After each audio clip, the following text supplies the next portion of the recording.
রোহিণীর মৃত্যুর ব্যাপারে অনিকেত বাবু কি করে জানলেন? আর্য অপর্ণার একের পর এক প্রশ্নে পুরো নাজেহাল অবস্থা অনিকেত বাবুর, মানে রাজনন্দিনীর বাবার। পুরোটা জানতে ভিডিওটিতে লাইক দিয়ে চ্যানেলটা সাবস্ক্রাইব করে দেখতে থাকুন। চিরদিনই তুমি যে আমার সিরিয়ালের আগামী পর্বে আমরা দেখতে পাবো অনিকেত বাবু সব ঘটনা খুলে বলে সবাইকে।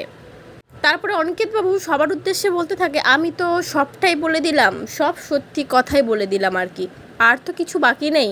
তখন অপর্ণা জিজ্ঞেস করে, আচ্ছা তাহলে আপনি রোহিণীর মৃত্যুর ব্যাপারে জানলেন কি করে? রোহিণীকে তো আপনার চেনার কথা নয়। আর অপর্ণার এই কথাটা শুনে আর্য স্যার বলতে থাকে, তুমি একদম ঠিক বলেছো অপর্ণা। অপর্ণা তুমি একদম ঠিক ধরেছো, ঠিক জায়গায় ধরেছো। রোহিণীর ব্যাপারে তো অনিকেত বাবুর 1%ও জানার কথা না, কি করে জানলো? তারপরে আর্য স্যার অনিকেত বাবুকে একদম পুরো চেপে ধরে যে সত্যি কথাটা ওর মুখ দিয়ে বলাবেই। নানান রকম প্রশ্নে পুরো নাজেহাল করে দেয় অনিকেত বাবুর হাল।